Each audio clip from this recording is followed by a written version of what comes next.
Magandang araw sa inyo mga kabayan. Parang niya kayo tayo magluluto ng lutong patsamba. Ako'y mayroon din ng isang tipak na laman ng baboy na may kasama pang balat. Ay hindi ko alam kung anong luto ang gagawin ko din eh. Ala, ay lulutuin ko na lang kahit papaano. Yun ang lutong ala patsamba. Tingnan natin kung anong kalalabasan. Ang una kong gagawin din ay akin muna ipiprito. Medyo patutustahin ko ng konti yung mga gilid-gilid niya.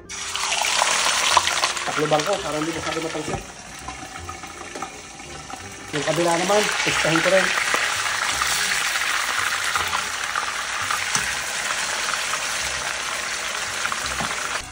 At habang pinipirito ko nga yung laman ng aking baboy, eto, maggagayat muna ako ng aking bawang at saka ng sibuyas. At yun na nga, medyo maganda na yung pagkakapirito ko dito sa karneng baboy nito. Kaya ang gagawin ko ngayon, aahunin ko muna at mag-uumpisa na ako mag-isa ng aking mga sibuyas bawang na yaan. Mag-isa muna ako ng bawang.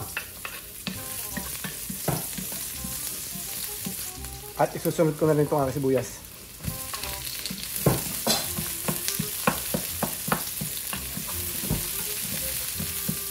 At ilalagay ko na ulit yung aking piniritong laman ng baboy. Tsaka ako lalagyan ng toyo.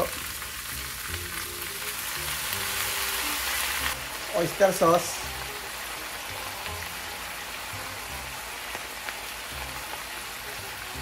At saka sa bowl ng aking pineapple.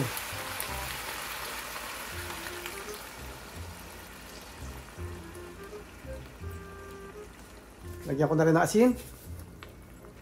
Konti lang muna. Paminta.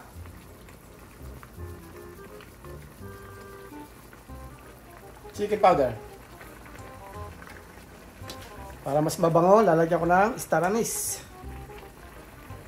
Ay babalik rin lang dahil yung mga sangkap nasa ibabaw ng karne. Yan. Tapos, lalagyan ko siya ng tubig.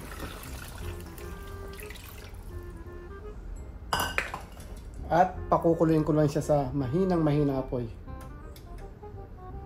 Lulutuin ko siya sa mahinang apoy lang. Medyo tatagalan ko yung pagluluto para mapalambot talaga siya ng malambot. Ilagay ko na rin pala yung pulang asukal. Medyo nakalimutan ko pa ng konti.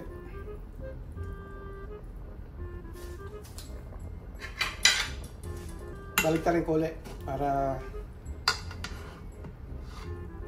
mahalo yung asukal. Yan, palagay ko okay na yan. Palambutin ko na lang yan. Palibasa, hindi lahat nakalubog sa sabaw yung aking karne. Kaya ang gagawin ko din halos every 10 minutes, babalik rin ko are. Para maganda naman yung pagkakalambot niya. Parehas. Tutuloy ko yung aking pagluluto sa labas.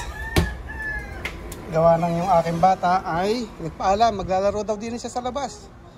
Ay, hindi ko naman siya mababantay. Pag ako nandito sa loob, ay di ako na mag-a-adjust. Dadalhin ko din sa labas yung akin niluluto. Para habang nagluluto ako, nagbabantay ako. Ay, meron din naman akong lutuan din sa labas.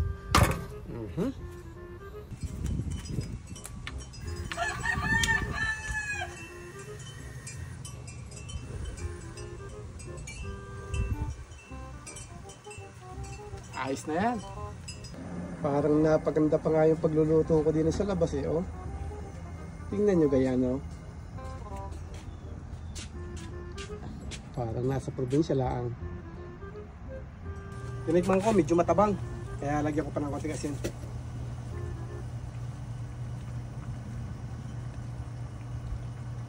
Okay na siguro yun. Ayun, halos 2 oras ka nang niluluto itong aking karne. Tingin ko malapit na maluto ito kaya ilalagay ko na yung aking pinya. Hiwa-hiwang pinya. Lagay ko na yung mga pinya. Dagdag tamis na naman ito.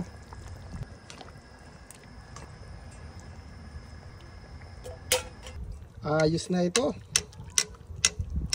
Kung titingnan mo parang kasarap din nga Parang nakatsamba na naman yata si Uno Matatakam ka talaga.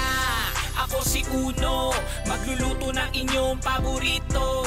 Masarap, malasa kapag natikman. Mapapawaw sa video pala.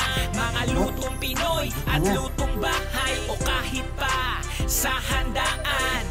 si Uno. Pinasarap, lutong kayo'y matatakam. Manood, tignan ang kanyang diskarte. Mas pinasarap ang Ayos na naman ang hapunan.